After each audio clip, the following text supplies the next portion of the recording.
Chapter 11. The Fight Begins. Some days later, Captain Ahab and Starbuck stood and watched for whales. Captain Ahab spoke sadly to Starbuck. "What kind of life do I have?" he said. 40 years of hard work, little sleep, little money. I married my dear wife, and the next day I left on a whaling ship for 3 years. I feel old, Starbuck. Old and tired. I think of my family. My young son is sleeping now. "My son is sleeping too," answered Starbuck.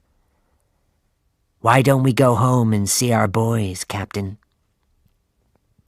Then, suddenly, Captain Ahab's face changed. "Wait. Moby Dick is near. Very, very near. I can feel him." The hope left Starbuck's face, and it turned sad again. He walked slowly away from Captain Ahab and went back to work. Captain Ahab was right. Moby Dick was very near. "White whale! White whale!" the captain shouted the next morning.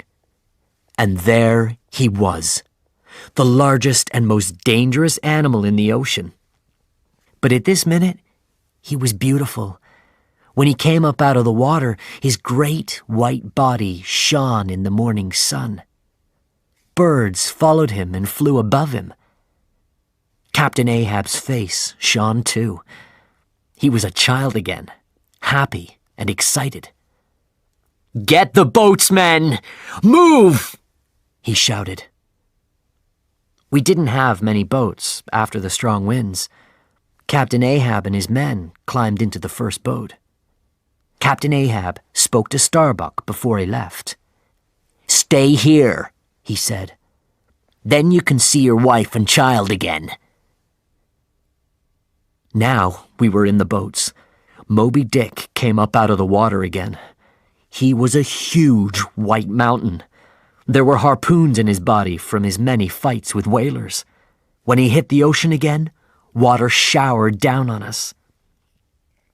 Then he swam down into the dark water, and the ocean was quiet. Where was he? We sat for hours in our boats and waited. Suddenly, Tashtego shouted, "The birds! Look!" The birds were above us, so Moby Dick was near. We looked into the water. Something was down there. It came nearer. It got bigger and bigger.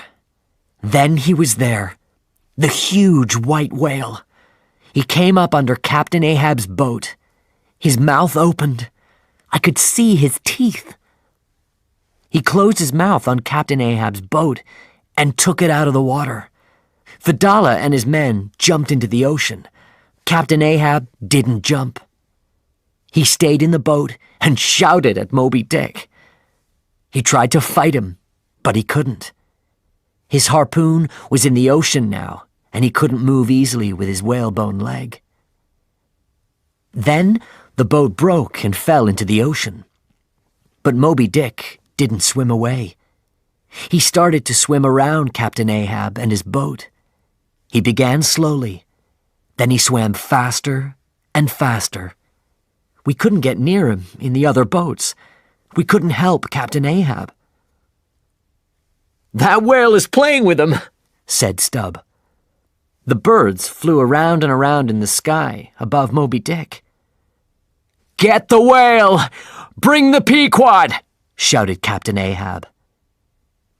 The noise from the ocean and the birds was very loud. Could anybody on the Pequod hear him?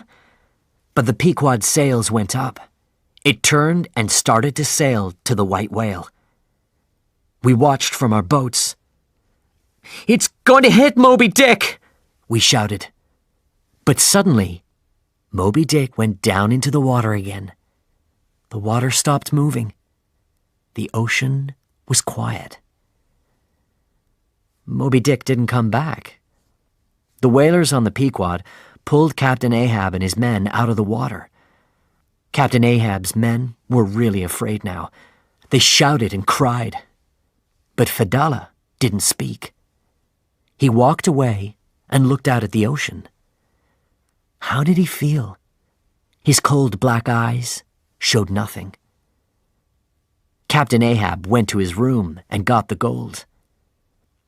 "This gold is mine now," he shouted to the whalers.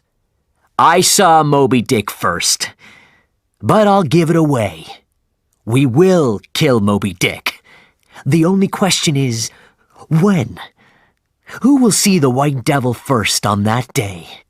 That man will get this gold." Starbuck shouted at Captain Ahab. "Didn't you learn anything today? Are you really crazy? You have to stop. Don't go after that whale again." "Ha!" Captain Ahab answered. "Today was nothing. You are nothing. I'm going to finish this. I'll stop when the White Devil is dead, with my harpoon in his White Devil's body."